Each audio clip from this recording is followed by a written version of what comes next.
It's dangerous to go alone. Take this.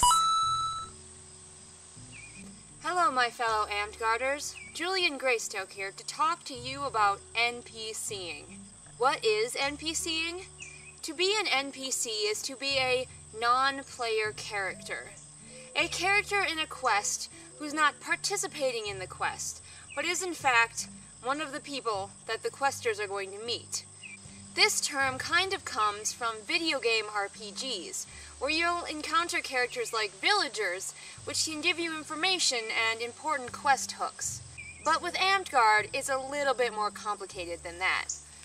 Because your NPCs can't just be a collection of ones and zeros, they have to be played by real people. Now, Amtgard is primarily a boffer sport, but we do have a lot of role-playing elements. You are encouraged to create your own character, etc. And oftentimes, parks or even larger events will have a quest, which will require some NPCs. But being an NPC requires skills that not just every Joe off the street has. So let's talk about what it takes to be an NPC. The best NPCs have improvisational skills.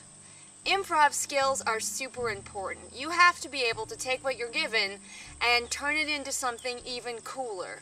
A lot of times you'll be given very simple instructions for the character you're going to be playing, and it's up to you to make them be a whole character with your improvisation skills. Not to mention, it is impossible to predict what questers are going to do, so you're going to need some mad improvisational skills to deal with the shenanigans that they get up to.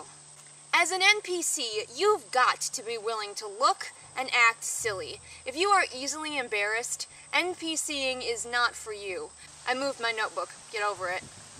Another quality that good NPCs have is the ability to stay in character. Constantly breaking character ruins the experience for players. If you have something that you really need to say out of character, remember to state that you're out of character beforehand. Say OOC or out of character, or if you really need to talk to them for an extended period of time, go ahead and put your hand above your head to indicate that you're out of game. That way other players won't come along looking for you to interact as an NPC. They'll understand that you're dealing with something right now. And one of the most important things I think every NPC needs is a good work ethic.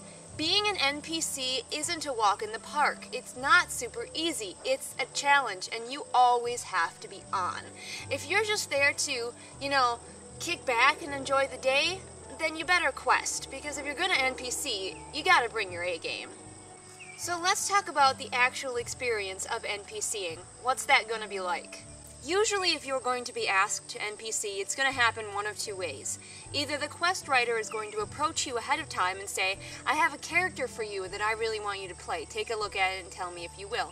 Or conversely, I have some characters I need to fill. Anyone interested? Or, and frankly, sadly, the more common version, hey, I'm doing a quest today. You want an NPC? Good. Go get in garb. We'll need you in 10 minutes. Yeah. Those are basically the two ways that you end up NPCing.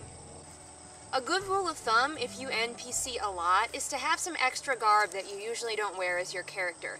That way, if you're suddenly asked to NPC, you can just throw that garb on, and people who know you will be able to tell at a glance, oh, they're not being their usual character right now, they're being an NPC. Once you are NPCing, make sure you follow the plan that the quest writer had in mind for you. Don't deviate drastically and start doing whatever the heck you want. You're there for a reason. The quest writer needs you as part of the quest. However, you should also be prepared, like we talked about with the improv skills, to deal with whatever those crazy players throw your way, especially to keep them on track with what the quest is supposed to be about. Remember to have fun with the character that you're given.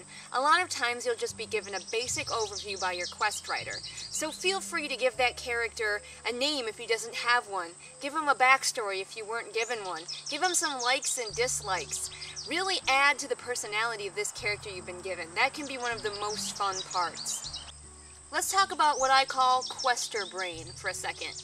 For whatever reason, when any of us start to participate in a quest, we become stupider than we normally are.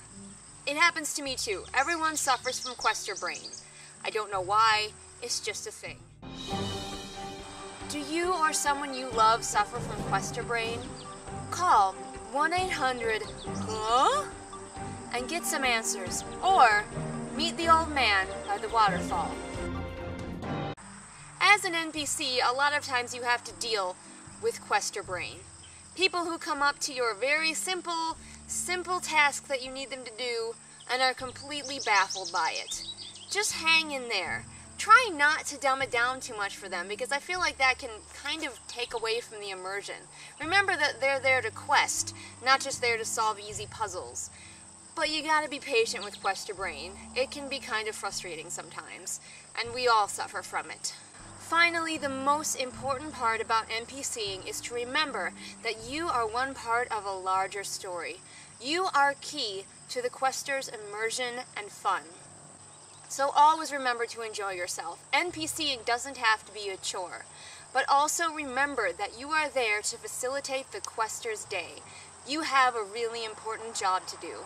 Enjoy your time as an NPC, but don't take it lightly. This is Julian Greystoke, signing off.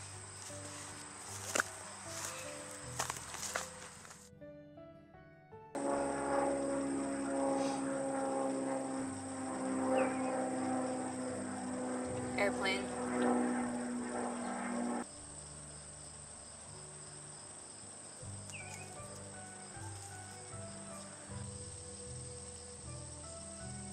I came out here for the nature sounds, and instead I get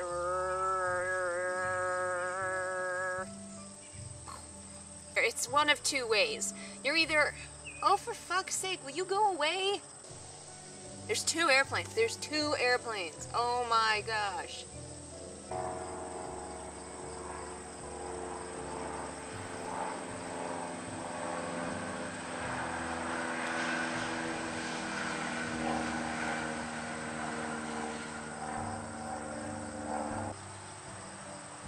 Why didn't I film this inside?